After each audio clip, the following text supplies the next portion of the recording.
Então, pessoal, hoje voltaremos a reagir, àquele vídeo do Tuga Londres, aquele rapaz de Londres, muito culto, que gosta muito de geografia, sociologia, política, história, e que está a falar, fez um vídeo, a falar sobre a situação atual do Brasil. Na verdade, o vídeo já tem alguns meses, mas infelizmente a situação se mantém, quando não, piorou em alguns casos, como o desemprego, como a crise econômica, Então, infelizmente, o vídeo ainda é atual. Vamos lá, a continuação. E aí, os hospitais ficam sem oxigênio. Nós estamos precisando de oxigênio urgente aqui para todo mundo aqui na Policlínica da Redenção. Nós estamos sem oxigênio, todo mundo está sem oxigênio aqui, corre. Quem tem em casa, por favor, traga aqui para a Policlínica da Redenção, aqui em Manaus, Amazonas. Total negligência por parte do presidente, obrigando pessoas com mais posses ou famosos a intervir e a se juntarem para comprar oxigênio para as pessoas que padeciam nos corredores do hospital. Bora aqui! Chegou, oxigênio! É um oxigênio para 5 pessoas em uma sala. Os médicos estão revezando de um para o outro para poder socorrer. Gente, pelo amor de Deus, é uma calamidade. O médico não sabe mais o que fazer. Quando isso devia ser um assunto da responsabilidade do governo e não da população. Se isso acontecesse em Portugal, meus queridos, o Costa já tinha ido desta para melhor. Pois é, bem observado, Um país onde a população ela tem esse senso de cidadania, que ela sabe que o povo é quem mais ordena, como diz a famosa música, Grândola Vila Morena, com certeza o Bolsonaro não ficaria um mês, acredito, não ficaria 2 semanas talvez, não seria eleito, Ele não teria moral alguma com a população. Veja o próprio André Ventura. O André Ventura fica em 3º, 4º colocado, por mais que ele ainda seja bem melhor do que o Bolsonaro. O André Ventura, por exemplo, ele é doutor, ele defendeu uma tese de doutoramento. Bolsonaro mal sabe falar português, E por mais que o André Ventura tenha mais qualidades, não seja tão extremista como o Bozo, ele ainda não é uma unanimidade aqui em Portugal e nem será, Talvez ele será o candidato de alguns extremistas como ele, Pessoas odiosas, pessoas... enfim. Prefiro não comentar, mas vamos voltar aqui ao vídeo. Para além disso, Bolsonaro recusa encomendar vacinas. Ninguém vai tomar tua vacina na barra não, tá ok? Procura outro. E eu que sou o governo, o dinheiro não é meu, do povo, não vai comprar tua vacina também não, ok? Procura outro para pagar a tua vacina. Argumentando que tornará as pessoas em jacarés. Está bem claro lá no contrato. Nós não nos responsabilizamos por qualquer efeito colateral. Se você virar um jacaré, é problema de você, pô. What? Tipo, what? Isto parece comentários de uma pessoa que eu cá conheço. Um patogénico mecânico é uma injeção com doenças para nos porem doentes. E depois vamos andar a infectar outras pessoas com doenças. O DNA faz parte de um conjunto de 4 baterias que o corpo tem, de acesso à energia. E mesmo que uma pessoa aceite ser injetada com um patogénico mecânico ou com uma terapia, seja o que for, é o mesmo que nos pedirem para tirarem um olho para andar de automóvel. E depois passamos a ser objetos patenteados transgénicos. Somos os cordeiros de Deus, que não é Deus, é o anticristo. Infrared, os infravermelhos é abaixo do chakra da raiz, e ultraviolet são acima do chakra da crown chakra, que é o chakra da coroa. Por isso é que é a coroa do coronavírus, não é? Querem nos tirar o poder de criar a nossa própria realidade, na medida em que o universo é holográfico, ok? Portanto... Doidinha a menina, Mas pelo menos ela faz algumas observações que são doidas, mas ela tenta colocar um sentido, Ela ainda tem um discurso mais ou menos credível. Agora o Bozo... Com estas atitudes, o Brasil tem batido recorde atrás de recorde em infecções e mortes por Covid. E com ele junta-se uma legião de seguidores, pessoas extremamente conservadoras, devotas da Igreja e seguidores incansáveis que só ouvem uma verdade. E essa verdade tem que sair da boca deste senhor. Mas por outro lado, ele não está sozinho na corrida à presidência. Existe também a esquerda, a oposição, liderada por Lula da Silva, que até já foi presidente anteriormente e considerado por muitos como o político mais popular de sempre no Brasil, e planeia se recandidatar para as presidenciais do próximo ano. E até há pouco tempo ele esteve preso por corrupção e suborno no famoso caso judicial Lava Jato, onde foi acusado de aceitar subornos e envolvimento em lavagem de dinheiro, num caso judicial envolvendo a maior refinaria de petróleo no Brasil, Petrobras, num esquema de subornos de cerca de 2,5 mil milhões de dólares e de pagamentos ilícitos de cerca de 12 mil milhões de dólares, que não existe explicação, é tudo mentira. Eu sei de que eu fui vítima da maior mentira jurídica contada em 500 anos de história. É tudo mentira.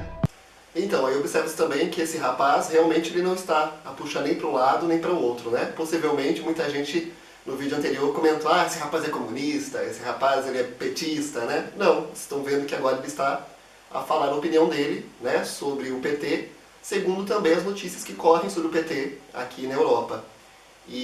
Mas que realmente, né, esta comprovação destes crimes, não há realmente provas, e que Moro é muito suspeito, né, é muito sujo também, isso é bem observável, né, isso é comprovável também. Até os dias de hoje, este é o maior escândalo de corrupção alguma vez registado no mundo. Um caso muito parecido à de uma pessoa que eu cá conheço. Não sejam ridículos. Mas desta vez de proporções gigantescas. Como é que numa sociedade moderna um corrupto pode concorrer à presidência da República? Como?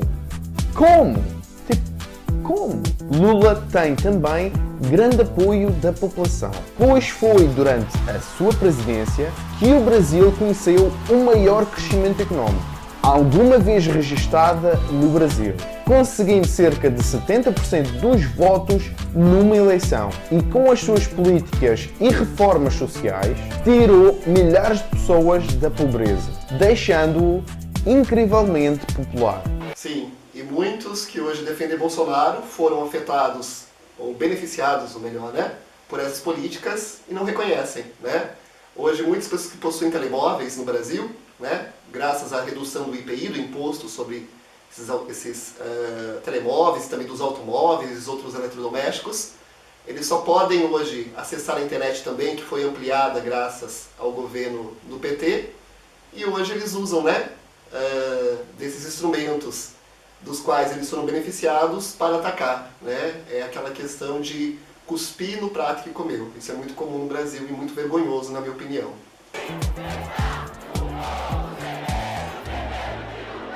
Mas abriu também caminho para o aumento exponencial da corrupção, deixando este país mais dividido do que nunca. Mas voltando ao Brasil atual. O Brasil, embora não pareça, é um país muito importante mundialmente.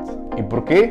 Floresta amazónica. O Brasil detém em seu território a grande maioria da maior floresta do planeta e por muitos considerada como o pulmão da Terra. Só para teres noção, 20% do oxigênio que nós respiramos é proveniente desta floresta. É sem sombra de dúvida uma bênção de vida e de diversidade, mas está a ser ameaçada. Desde que Bolsonaro assumiu o poder, a floresta está sendo invadida a uma velocidade impressionante. Há relatos que a cada minuto se perde o equivalente a um campo de futebol.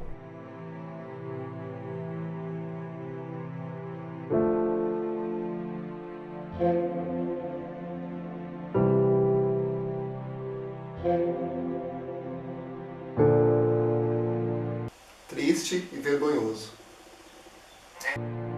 Em troca de quê?